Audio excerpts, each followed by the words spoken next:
guys, ngayon po meron po ipapaabot si kaibigan natin Windy, no? Para lang po ito sa mga magulang, no?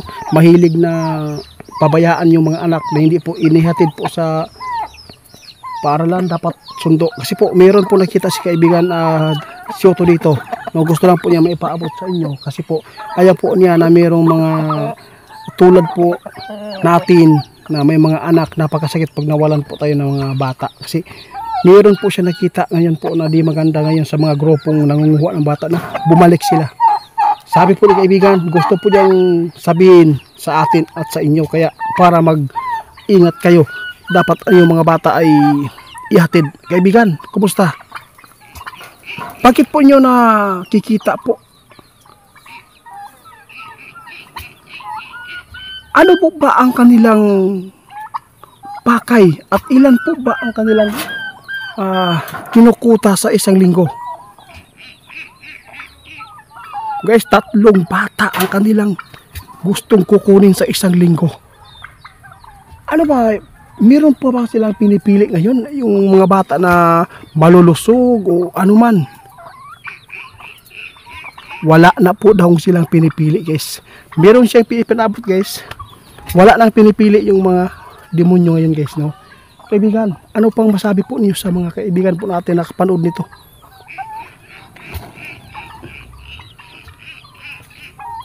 Sabi po ni kaibigan natin Windy Shoto, sino man yung mga magulang dyan na nagpapaaral ngayon hanggang 6 years old, 5 years old, no? 4 year old, wag po niyo pabayaan ang anak po ninyo na umuwi lang na mag-isa. Dapat ihatid pag uwi, dapat ba kasama ninyo? Kasi walang pinipili ngayon ang mga demonyo, no? Nakita ni kaibigan natin Windy ngayon na bumalik na naman po yung nangunguha ng bata. Lahat po ng mga magulang natutulog lang sa mga ilalim po ng tulay, natutulog po sa mga kalsada. Ito yung sinabi ni kaibigan, walang pinipili po ngayon yung mga grupo na kumilos na naman na mangunguha ng bata para ibinta nila. Napakalaking problema ito, guys, kapag nawalan ka ng anak. Napakasakit po. Wala na silang pinipili. Dati meron silang pinipili, kaibigan, di ba? O yung maganda po na pangangatawan na bata, malusog, 100,000. Yung kung hindi naman po totally maganda yung pangangatawan, hindi malusog, parang medyo may o malnourished, mura lang po yan, guys. Kaya ngayon, ang nakita ni kaibigan, no, ang kinukuta po ng mga demonyo sa isang linggo, 3 daw. Kaya nais kong maipaabot din sa inyo para aware tayong lahat ng mga magulang dyan na nagpaaral ng mga bata. Huwag kayong matulog sa kalsada, yung mga nanghihingi ng pira dyan sa lansangan. Sabi ni kaibigan, wala nang pinipili, pwede nilang kunin yung anak mo dyan, kahit katabi mo kapag natulog kayo dyan. Kasi meron, guys, nakita si kaibigan, no, na kumilos na naman po yung mga grupo ng mga demonyo dahil sa pira. Iwan ko lang kung ano po talaga ang ginagawa nila. Basta meron po ang napaabot natin dito, no, yung mga organs kinukuha.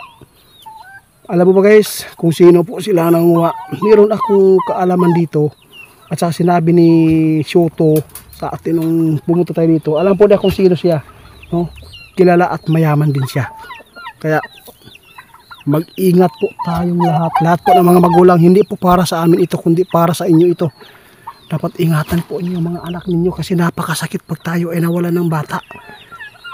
Dapat po talaga ihatid sundo. Kaibigan, Shoto, hindi ko talaga inasahan maipaabot po ninyo ito, no? Napakabait po yung napakabuti po ninyo na Windy, dahil po ay tinitingnan po ninyo yung kapakanan po ng mga magulang at saka tao dito sa amin, no? Guys, pakishare po ito, guys, no? Kasi sabi ni kaibigan natin na Windy, nagkalat na po ngayon yung nangunguha ng bata. Bumalik na po sila sa kanilang gawain dahil po sa pira, no? Dapat po kayo, guys, ihatid po ninyo mga bata ninyo. Huwag po ipabayaan sa kalsada, mag-uwi na sila mag-isa, walang kasama na magulang. Dapat po maingatan kasi huli na ang lahat kapag hindi ninyo maaalagaan yung anak ninyo. Kasi napakasakit po talaga. Maraming salamat kaibigan. Ha? Pwede po bang ipaabot po niyo kung sino po sila? Ano ba? Pilipino o yun ano? Nagbibilihan o taga ibang bansa? Ano po pa sila? Meron silang connection guys dito sa atin. Malalaking tao to. Ano po talaga ito? Ibang lahi natin yan. Sabi po ni kaibigan. Dahil sa pira guys, pwedeng magawa nila lahat. Yung kademonyuhan. No, sana po no, maunay sila, no. Kaibigan, maraming salamat sa iyong ipinapaabot dahil po ay dito ko din na napagtanto. Kasi meron kaming mga bata na dapat din na mabantayan po dito kasi yung mga bata din dito minsan walang kasama. Kaya nagpapasalamat ako sa inyo dahil po ay kahit po ay nasa ibang kaharian kayo nakatira, no, pilit pa rin ninyong makatulong dito sa amin. Kaya sana po ay hindi po kayo magsasawa kaibigan. Oo, pumasok lang ako dito para makita natin yung ano. Hindi lang po guys, no, hindi lang po yung sa kanilang kaharian guys tumutulong sila, kundi pati rin dito sa atin. Napakaswerte natin dahil po ay maingatan po natin yung mga ano natin dito na mga bata na mabiktima sa mga demonyo ng mga tao na walang kaluluwa. Kaya yung tao na yan kilala siya guys, tapos ang ano lang dito yung taga ibang bansa yung umutos dito guys, no? Dapat po mahuli na yan, no? Kasi po kung pabayaan po natin yung mga anak, lalo na po yung mga nanghihingi ng mga pera dyan sa mga ano, sa syudad, patulog-tulogin nila yung mga bata dyan na kahit po ay katabi nila, makukuha pa rin yan guys kapag natutulog din yung magulang. Kasi binabantayan po daw sila. 3 bata na sa isang linggo na kuta nila na makuha. Kaya maraming salamat kaibigan. Oo, dito nga tayo guys, pakita ko sa inyo yung ano natin dito kaibigan. Ito na yung ano natin sa punso ni Linyo.